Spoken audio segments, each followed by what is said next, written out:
물론 양 교수는 주인공급이니까 죽진 않겠죠. 근데 만약에 지금 현재로서는 피의자는 양 교수밖에 없단 말이에요. 근데 양 교수가 죽었어. 근데 한준이는 아직 피의자 전환 안 됐지만 의심이 되기는 해. 이 상황에서만 양 교수가 죽었다면 어떻게 됐을까요, 실제로? 안녕하세요, 로이어 프렌즈입니다. 오늘은 저희가 지난 시간에 이어서 로스쿨 리뷰를 계속 해볼 생각인데요. 마지막에 이제 그 양 교수가 좀 이제 피의자로 엄청나게 의심을 많이 받고 있다가 막판에 그 한준이라는 학생이 이제 그 어라? 쟤도 이상한데? 이러면서 2편이 끝났었죠. 예, 맞죠. 그래서 이제 그 뒷 이야기가 계속 나올 텐데 같이 드라마 보면서 말씀 나누도록 하죠. 그래서 이제 뭐 혐의에 대한 얘기 나누진 않고 먼저 지금 요 책방 씬이 나와요. 여기 보면은 이제 한준이랑 강솔이랑 둘 다 이제 로스쿨 들어가기 전이에요. 그래가지고 책을 이제 그 강솔이 팔러 왔어요. 손 변호사님도 예전에 그 뭐 헌책방에다가 책 같은 거 팔아본 적 있어요? 저는 책 판 적 없어요, 헌책방에. 그래요? 저는 책을 막 여러 권 사진 않았거든요. 저는 보통 공부할 때 책을 최소화시키려고 했어요. 이 공부 스타일에 따라 다른데, 다른 사람들은 뭐 이 책 샀다, 저 책 샀다 이렇게 여러 권 사서 한 번에 쭉 보는 스타일이라면 저는 하나를 사면 그거 그냥 계속 돌려보는 스타일이었어요. 그래서 헌책방을 가서 저는 책을 팔아본 적이 없어요. 저도 그렇게 책이 많은 스타일은 아니었는데 사실 이게 뭐 책이 많아서 이제 뭐 충동적으로 구매를 했다가 나중에 뭐 너무 많아가지고 파는 경우도 있긴 하지만 보통 이제 그 고학생들은 포기해서 파는 경우. 포기해서 팔거나 아니면 오늘 내가 술을 마시고 싶어. 근데 돈이 없어. 그러면은 아껴뒀던 이제 뭐 헌법책을 하나 꺼내가지고 갖다 팔고 그걸로 뭐 사먹고 이런 적 없어요? 그게 너무한 거 아니에요? 그래서 여기서 보면은 이제 강솔이 이제 책값을 계속 올려달라고 아저씨랑 흥정을 해요. 근데 그러다가 옆에 이제 한준이가 뉴스를 들어야 되는데 자꾸 시끄러우니까 조용히 좀 해라. 내가 네 책 사줄게. 그러니까 그 강솔이 나는 사실 한국대 로스쿨에 합격한 엄청 짱인 사람이다. 내 책을 사면은 좋은 기운을 받아서 너도 합격할 것이다. 이러면서 좀 시세보다 비싸게 판단 말이에요. 근데 그러고 나서 나중에 강솔 동생 이제 강별이라고 있어요. 강별이 언니 지금 사기친 거 아니냐고. 뭔 소리야? 그러니까 이제 아니 한국대 아직 합격도 안 했으면서 합격대 들어갔다고 기막해가지고 책을 판 거 아니냐. 도대체 이 드라마 세계관이 어떤지 모르겠지만 애기도 법률 전문가예요. 보면 아직 초등학생도 안 된 것 같은데 근데 그러면서 언니 사기꾼이 되고 싶지 않으면 그럼 언니가 실제로 한국대 로스쿨에 들어가면 되잖아 말을 하는데 됩니까 이게? 사기죠, 사기. 그죠? 범죄 발생한 이후에 실제로 한국대를 들어간다고 하더라도 강솔이 사기꾼이라는 사실은 변하진 않죠. 여기 보면은 우리 그 전직 검사 양 교수님이 이제 그 구속이 됐잖아요. 구속돼서 구치소에 있다가 밖에 나갈 일이 생겼어요. 보통은 재판하러 많이 나가는데 지금 여기서는 현장 검증을 하러 간단 말이에요. 현장 검증 있는 재판에서 하러 가는데 옷이 갑자기 바뀌어요. 정장으로. 이럴 수 있나요? 사복으로 갈아입고 나올 수는 있죠. 미교수들은 재판 받을 때 옷을 바꿔 입고 갈 수도 있긴 있어요. 그래서 저도 실질적으로 사건을 진행하다가 이게 조금 사건이 좀 오래되긴 했는데 그 좀 의뢰인 분이 난 정말 너무 억울하다. 그래서 나는 이 수영복을 입고 나갈 수가 없다. 내가 떳떳하기 때문에 나는 정말 사복으로 환복하고 나가고 싶다. 그렇게 한 적이 있었거든요. 근데 그분은 결국 그냥 일반 복장 그 교도소에서 입는 복 입고 나오긴 하셨는데 그렇게 얘기하신 분도 있었어요. 예. 그래서 지금 이제 현장 검증을 하러 나왔단 말이에요. 그래서 이상한 점들이 자꾸 생겨요. 이제 뭐 원래는 이제 그 서병주 그 전 검사장이 저혈당이 와가지고 양 교수가 설탕을 커피에 녹여서 먹였다라고 얘기를 했잖아요. 근데 설탕 봉지가 사라졌어.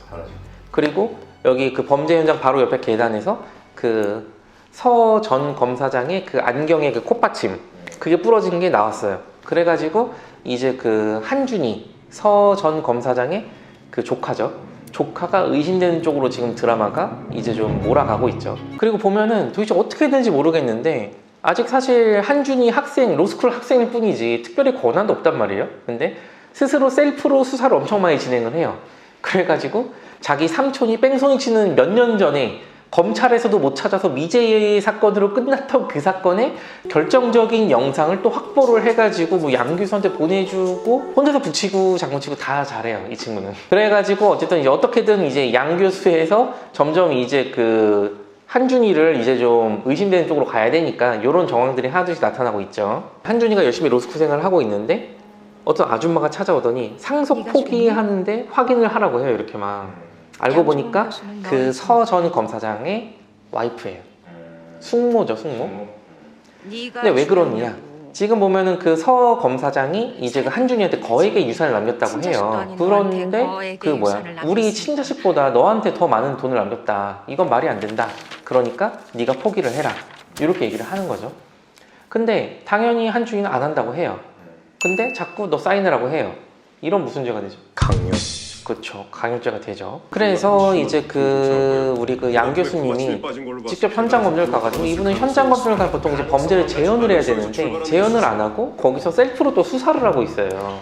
도대체 어떻게 초동 수사에서 그 안경 코받침이 발견이 안 된 건지 모르겠는데, 그리고 며칠이 지난 시점까지 그 자리에 계속 가만히 있어가지고 때마침 양 교수님이 발견을 해가지고 요거를 근거로 다시 재부검을 하자 얘기를 해요. 그래서 이미 땅속에 묻었는데 다시 파내가지고 재부검을 해요. 이거 가능한가요? 가능한가?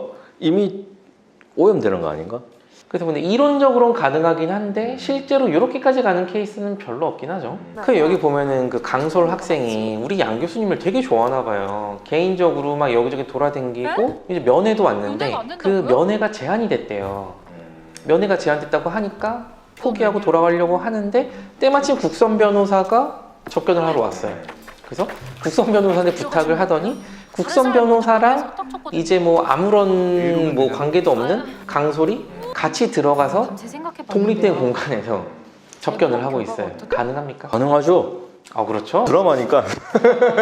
이거 관련해서 그 의뢰인분들도 이제 가족분들이 이제 문의 주시는 경우가 있어요. 변호사님하고 좀 같이 해가지고 접견할 수 없냐. 우리도 이렇게 좀 열린 공간에서 조금 아들이나 뭐 아니면 가족 뭐 아빠 좀 오래 보고 싶다. 근데 불가능해요. 저희가 하는 접견실이랑 일반 사람들이 하는 일반 접견실이랑 다르게 분리가 되어 있거든요. 그래서 변호인이 가는 접견실에 일반 사람이 같이 따라와서 동시 접견이 불가능합니다. 그래서 여기 뭐 우리 뭐 학생이 둘이 따라와가지고 강솔이 열심히 이렇게 좀, 아니 교수님 열심히 교수님이 무죄라는 걸 밝혀야 되는 거 아니에요 이렇게 얘기를 하니까 옆에 있던 또 다른 남학생이 아니야? 그럴 필요 없는데? 이렇게 얘기를 해요. 이게 유죄라는 심증을 흔들어 놓을 정도로만 우리는 작업을 하면 된다 라고 얘기를 해요. 맞는 말이죠? 맞죠? 이게 교과서적으로는 맞죠. 그쵸. 원칙적으로는 이제 그 피의자 아니면 피고인이 자신한테 죄가 없다는 사실을 입증할 필요는 없어요. 수사기관에서 피의자, 피고인한테 죄가 있다는 걸 입증을 해야 되는 거고, 실제로 범죄를 저질렀어도 그 증명해내는데 실패하면 그 사람 무죄가 나오는 거죠. 그렇죠. 실무상으로도 그런가요? 조금 다른 것 같아요. 저희가 배운 거랑 실무랑은 조금은 괴리가 있는 것 같아요. 이게 얘가 하는 말이 진짜 저희가 배운 대로 정석대로 간다면 이게 맞는데, 실무에서는 실제 이 정도 되면 유죄가 다 선고되는 것 같아요. 예. 그쵸. 그래서 피의자, 피고인 측에서도 적극적으로 내가 죄가 없다는 증거도 열심히 내고 해야겠죠. 네, 맞아요. 그래서 아까 그 양 교수님이 셀프로 현장 검증을 가장한 이제 수사를 나가가지고 콧받침을 발견을 했잖아요. 콧받침을 보면은 이거는 당연히 걔네가 불렀다는 거죠. 그래서 알고 보니까 또 그 전에 안 나왔는데 한준이가 그 당일에 이제 그 서 전 검사장을 이렇게 계단에서 밀어가지고 부러졌다는 게 확인이 돼요. 그렇게 그 계단에 굴러떨어지고 나서 이제 그 한준이가 119에 신고한 내역도 있고, 그리고 내가 이제 그 삼촌을 민 것도 맞다 이렇게 인증을 한단 말이에요. 근데 그러고 나서 이제 검사장이 어라? 증거가 자꾸 좀 새로 튀어나오는 게 한준이를 노리고 있는 것 같네? 해가지고 이제 한준이한테 가요. 근데 그러면은 한준이도 의심이 되고 양 교수도 의심이 돼요. 한 사건에 동일한 범죄 사실에서 피의자가 2명일 수 있는 공범. 야, 공범이 아닌.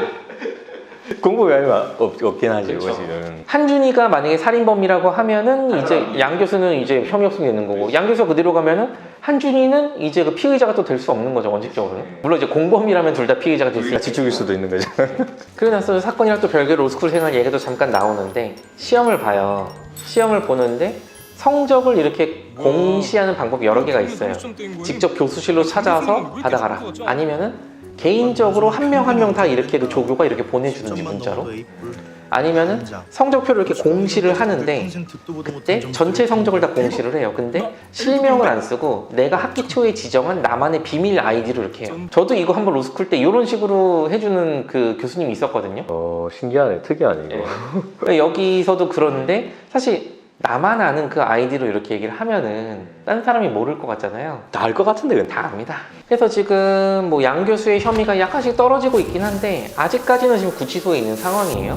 근데 갑자기 양 교수가 샤워를 하고 있는데 어떤 다른 사람이 달려오더니 칼로 쑤셔요 이렇게. 나중에 밝혀지고 보니까 양 교수가 검사이던 시절에 집어넣었던 사람이에요. 근데 지금 요 양 교수가 검사한 거는 되게 옛날이잖아요. 교수된 지 꽤 됐단 말이에요. 아니 양 교수는 지금 미결수잖아요. 예전에 양 교수가 집어넣은 사람은 기결수가 됐을 거란 말이에요. 이 사람이 같은 공간에 있을 수 있나요? 못 섞이지 원칙적으로. 그렇죠. 섞일 수가 없고. 근데 일반적으로 이제 구치소, 교도소 이렇게 나눠져 있는데 구치소가 따로 독립적으로 존재하지 않는 곳에는 교도소 안에 내부적으로 구치소가 있는 곳도 있긴 있어요. 근데 그렇다 하더라도 미결수랑 수용소는 엄격하게 분리돼서 관리되기 때문에 이렇게 섞일 수는 없어요. 네. 그래서 양 교수 칼에 찔려가지고 바로 발견해서 병원으로 이송은 됐는데 피를 너무 많이 흘려가지고 지금 여기서는 수혈을 받지 않으면 사망할 것이다 의사가 얘기를 해요. 근데 때마침 양 교수가 희귀한 혈액형이에요. RH-5형이에요. 그래서 지금 중내산을 하고 있는데 물론 양 교수는 주인공급이니까 죽진 않겠죠. 근데 만약에 지금 현재로서는 피의자는 양 교수밖에 없단 말이에요. 근데 양 교수가 죽었어. 근데 한준이는 아직 피의자 전화 안 됐지만 의심이 되기는 해. 이 상황에서만 양 교수가 죽었다면 어떻게 됐을까요, 실제로? 원칙적으로 이제 뭐 피의자가 일단 사망한 사건이니까 공소권 없음 종결이 되는 게 원칙이긴 하지. 그 실제로는 왠지 더 파가지고 한준이를 피의자로 바꾸고 그래야 될 것 같아요. 만약 한준이가 정말 범인이라면. 근데 실제로는 지금 혐의를 가장 많이 받고 있는 사람이 사망하게 되면은 수사가 거기서는 중단되는 것 같아요, 그냥. 그래서 이제 그 어쨌든 양 교수는 살아났어요. 근데 보니까 아까 와가지고 그 양 교수 면회왔던 그 남학생이 고소장을 쓰고 있어요. 무슨 고소장인지는 이제 뒤에 나오겠죠. 그래서 결국 이제 양 교수도 이렇게 얘기를 하고, 그리고 숙모도 어떻게든 그 조카를 범죄자로 만들어야 되기 때문에 일단 처음에 부검을 했을 때에는 이거는 약물과다, 필로폰 과다복용으로 사망한 것이다 했는데, 한준이가 범인이 되려면은 계단에서 밀어가지고 뇌출혈로 사망한 것이다 이렇게 돼야지 한준이한테 혐의가 갈 거잖아요. 그러니까 재부검이 이루어졌는데 실제로도 원래 1차 부검에서는 없던 뇌출혈 얘기 갑자기 나와요. 저는 이거 보면서 좀 이상했던 게, 부검을 한다고 하면은 사실 의심되는 부분만 까보는 건 아니거든요. 다 전체 다 하잖아. 전체 다 까봐요. 근데 뇌출혈이면은 여기 두개골을 열었을 때 피가 고여있는 게 안 보일 수가 없단 말이에요. 근데 그게 누락됐다는 건 좀 이상하다 싶었는데, 역시나 뒤로 가면은 부검한 의사가 사주를 받아서 주작을 했다, 이런 내용이 나오게 됩니다. 여기 보면은 이제 양 교수님이 이제 그 아까 구치소에서 칼로 이렇게 칼빵을 맞았잖아요. 근데 일단 그 양 교수님은 피의자로서 국선 변호인의 도움을 받고 있었죠. 근데 칼로 찔린 거는 피해자가 된 거란 말이에요. 그러면은 그 아까 그 양 교수님이 칼로 찌른 그 또 다른 가해자, 근데 그 가해자의 변호를 자기의 변호를 맡고 있는 국선 변호사가 맡으라고 해요. 이것도 되나요? 이 뭐 피해자가 동의를 한다면은 상관은 없을 것 같긴 한데, 그쵸. 근데 동의를 안 할 것 같은데. 그러니까 좀 양 교수님 성격이 되게 특이한 것 같아요. 그러면서 이제 약간 좀 청탁 비스무리한 느낌도 나고, 이 그 칼로 찌른 그 사람한테 너 지금 이대로 가면 살인 미수가 된다. 하지만 나의 국선 변호인을 너도 이제 마찬가지로 선임을 하게 되면, 근데 이때는 사선으로 하는 거겠죠? 우리 국선 변호인도 돈 좀 벌어야 되니까 사선으로 선임해. 그러면은 살인 미수가 아니라 상해죄로 바뀔 수도 있지, 뭐 이런 얘기를 하는 거예요. 요거는 좀 근데 좀 나간 것 같죠. 이제 그 사람이 죽일 의도로 찔렀는지 단순히 상해 의도로 찔렀는지는 사실 그 사람 마음속에 있는 건데, 그걸 피해자가 정해주는 건 아니잖아요. 그러고 나서 이제 양 교수님 병원에 입원해 있는데 또 그 담당 검사가 찾아와요. 이거 많이 다쳤으니까 경보석을 신청을 하시라. 그러니까 양 교수님이 되게 언짢아하면서 국선 변호사한테 너 할 말 없냐, 이런 경우에는 경보석이 아니라 구속 취소를 검사인 당신이 신청해야 되는 거 아니야, 이런 얘기를 해요. 그러니까 뭐 좀 다르긴 하죠. 보석은 일단 이 사람이 혐의도 있고 그런데 봐주는 거잖아요 지금. 근데 구속 취소는 일단 뭐 무조건 혐의가 없다는 건 아니고 구속 사유가 사라졌을 수도 있는 거죠. 근데 뭐든 간에 검사 네가 잘못 나를 구속시켰으니까 네 스스로 그걸 인정해라, 요거잖아요. 그래서 끝까지 되게 신경전을 벌이죠. 그래서 결국은 구속 취소가 됩니다. 여기 그 피의자는 여전히 피의자 신분이긴 한데, 이제 뭐 칼빵도 맞았는데 어디 도망가겠냐, 이제 뭐 도주 우려가 없으니까 내가 구속 취소해 준 거다 얘기를 하죠. 여기서 또 양 교수님이 크게 한번 매깁니다, 검사를.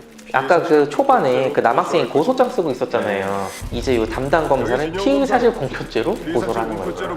참 버라이어티 하십니다, 이분도. 그래가지고 우리 양 교수님이 구속도 취소되고 다시 와가지고 강의를 시작해요. 근데 하라는 강의는 안 하고 자기 사건 얘기를 학생들한테 케이스로 풀어보라 그래요. 그래서 지금 둘 중 하나죠. 양 교수가 필로포드 과다 복용시켜서 사망한 것이냐, 아니면은 계단에서 밀어가지고 뇌출혈로 사망한 것이냐. 그 둘 중에 어떤 게 사인이냐에 따라서 죄명도 휙휙 바뀌죠. 양 교수가 이제 그 필로포드를 많이 먹이고 약물 과다 복용으로 사망을 한 것이다. 그러면 당연히 양 교수님이 살인죄가 되겠죠. 그리고 요 한준이 학생 조카가 민 거는 다치긴 했지만 바로 그게 사망하지 않았단 말이에요. 그럼 이제 고의로 밀었으면 상해죄고 과실로 밀었으면 과실치상죄가 될 거고, 그리고 만약에 한준이가 밀어서 낙상하면서 뇌출혈이 사망의 주 원인이 됐어요. 그렇게 되면 한준이가 그때도 마찬가지로 고의로 밀었으면 한준이가 살인죄가 되는 거고, 과실로 밀었으면 한준이가 과실치상이 되는 거고, 이렇게 여러 가지 경우에 따라서 죄명이 휙휙 바뀌죠. 실제로 법대에서도 이렇게 그 경우를 나눠가지고 이때 무슨 죄가 되고 어때 저럴 때 무슨 죄가 되고 이런 짓을 많이 하죠. 많이 배우죠. 배울 때 이런 식으로 많이 하죠. 그래서 아까 말씀드렸듯이 한 사건의 피의자가 공동정범이 아닌 이상 둘일 수 없단 말이에요. 얘가 했거나 제가 했거나 둘 중 하나인데, 사실 뭐 필로폰을 많이 먹여서 사망에 이르게 만들었다, 계단에서 밀어서 사망에 이르게 만들었다, 사실 요거는 공동정범으로 엮기 힘들어 보이죠. 너무 행위 태양이 너무 다르니까. 그래서 둘이 애초에 이제 죽이기로 마음을 먹고 네가 한번 계단에서 밀어봐, 안 죽으면 그 다음에 내가 달려가가지고 필로폰을 먹일 테니까, 이렇게 생각하기 쉽지 않잖아요. 근데 요 검사님은 본인이 이제 그 피의사실 공표죄로 한번 이렇게 고소를 당하고 나니까 굉장히 빡쳤나 봐요. 뭔가 양 교수를 너무 풀어주기 싫어. 그렇다고 한준이가 의심되니까 한준이 놔줄 수도 없어. 공동정범으로 기소를 했다고 나오고. 근데 이건 너무 아무래도 무리한 기소인 것 같아요. 실제로 보면 가끔씩 검찰이 좀 무리하게 이게 되나 싶은 공소사실로 기소하는 경우가 있죠. 예, 가끔씩 있긴 하죠. 예. 그렇게 되면은 당연히 그때는 뭐 무죄가 나오고. 그럼 과연 여기서는 어떻게 될지 모르겠지만, 그러니까 내용 봐서는 계단에서 민 거랑 필로폰 먹인 거를 공동정범으로 엮는 건 너무 나은 것 같아요. 예, 그래서 오늘 저희가 로스쿨 3편이랑 4편까지 이렇게 리뷰를 한번 해봤는데요. 뭐 계속 이제 막 바뀌고 있어요, 그 용의자가. 근데 지금 이제 4편까지 봤잖아요. 앞으로 거의 뭐 10편 넘게 남아있기 때문에 용의자가 몇 번 더 바뀔 것 같은 느낌이기는 해요. 그래요. 그래야지 보지. 그래서 또 어떤 새로운 증거가 나오면서 또 이렇게 바뀔지는 저희도 같이 함께 보면서 다음에 또 말씀드리도록 하겠습니다. 감사합니다.